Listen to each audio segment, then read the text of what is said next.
All right, good morning, guys. This is 3.4, Properties of Logarithmic Functions. So a little bit about this here, this video. It should be longer. I want to keep it short, so you guys can get to your stuff right away. There's a few examples, probably not as much as you need, but at the same time, it'll get you there. You'll recognize the stuff, I think, pretty quick.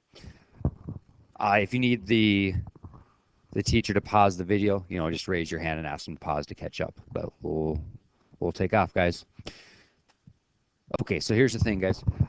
We're exploring properties, and the main three are on the bottom right now, guys. So if we ever want to expand or make into multiple logarithmic expressions, we'd want to use the product rule, quotient rule, or power rule. So of stuff that should go into your notes, guys, have the teacher pause it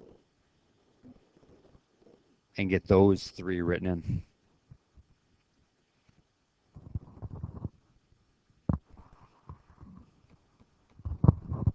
All right, just talking a little about them. You notice the product rule, when you take r times s, it can be split into another log with the same base of b plus the same log with base b with s.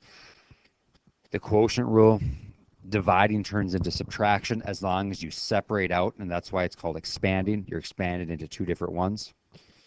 The power rule, you notice the exponent goes from the exponent to out front to the coefficient.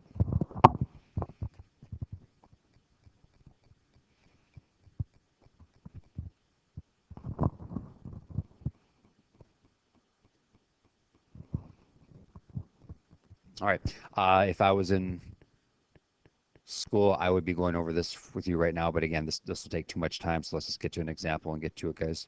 And so what this page is supposed to be is, in class, I would be proving to you that if you type in log, right here, guys, right here, if you type in your calculator right now, log, and then parentheses 2 times 4, close the parentheses off, you get the same answer as if you'd use the product rule, where you separate both of them out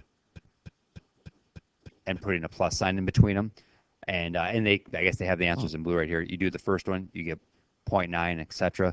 And then if you do the next two separately and then add them together, you'd still get that same answer. And that's right here. And that's the same thing all the way down here, guys. So that, again, if I was there, I'd do it with you. Okay, let's move on. Okay, and it talks about expanding or condensing. And here we go. Yep, there. Okay, well, here's the first one. All right, so of anything, put this guy in your notes. Right there. Should have you put the whole thing, but for right now, just put that one. And we're expanding, guys. There you go. I suppose just underline it.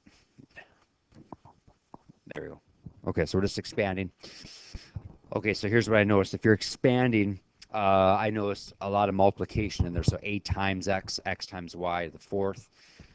Little hint, anytime you see a number, write it as an exponent. So like I know 8 is 2 raised to the third power.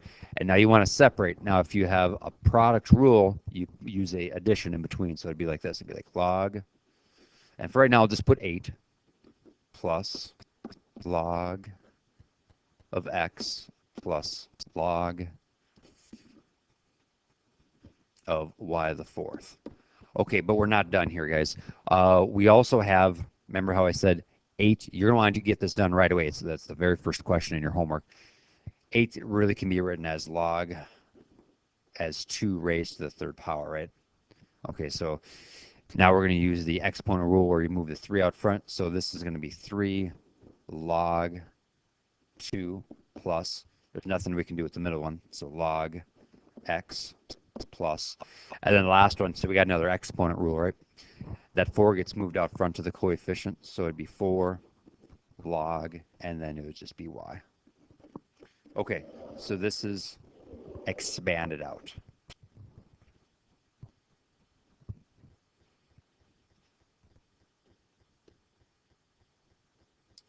Yeah, another expanding one, so, same heading. Here's the problem. And we're not doing many problems. We're just doing 3 of them. So I'd put all 3 of them in. Okay, so we got natural log.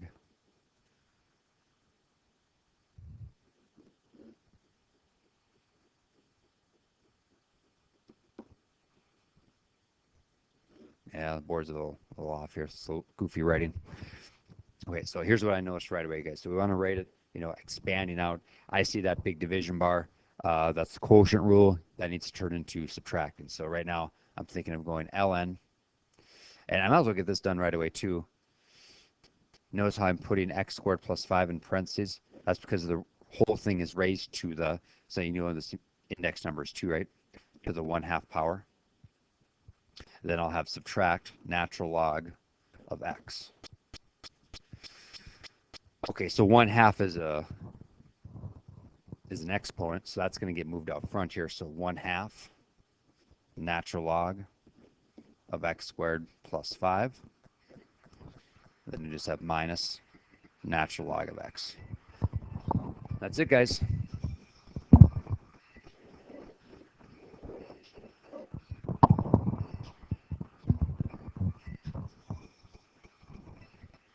All right, and it's the last one, guys. So this is the opposite. This is condensing. You know it's going to be a condensing one because you have several natural logs. And there you got 2 of them. Okay, so the goal is just to write it with 1 natural log. So for reversing it, I see subtract right away. So that's going to be dividing. So let's just go natural log. And then we got to the first thing is x to the 5th. Nothing we can do with that guy. Divide. All right, so I notice it's 2 natural log of xy, right? So I mean, I could write it right now, but we're going to have to work with that. Oops. We're writing 1 natural log. So yeah, let's just raise it up right away. So xy is going to get raised up to the 2nd power because we're reversing it. And so this whole thing will turn into natural log x to the 5th over. Right now we have product to a power. We got x and y in parentheses raised to the 2nd power. So that means there's x squared and y squared if you distribute that out. Finishing it off, natural log. If you move x squared up to the top, you'd be taking 5, subtract 2. So on the top in the numerator, you'd have x to the 3rd over y to the 2nd. That's it, guys. All right, that's the last one, I believe. So again, if I had more time with you, we do a couple of these, making sure they're true and false statements, making sure you would agree with them. So just real quick here, guys, let's just look at number 4. You see that division, that x divided by 5. That's going to change to subtraction, so that's a true statement. Number 6 is a good one to talk about. You see that power 3, right? Right there. That's going to move out front, so that's your coefficient. That's a true statement. Problem number 1, in order to separate them out like that, that would have had to have been a multiply in between, and that wasn't, so that's why it's false. All right, guys, so give them a shot, and I'll be back tomorrow to answer all your questions. If you need to rewatch this video, it is on YouTube. Just look up my last name, Silbernagel. PC for pre-calc, and this is lesson 3.4. So have a great day, and we'll see you tomorrow.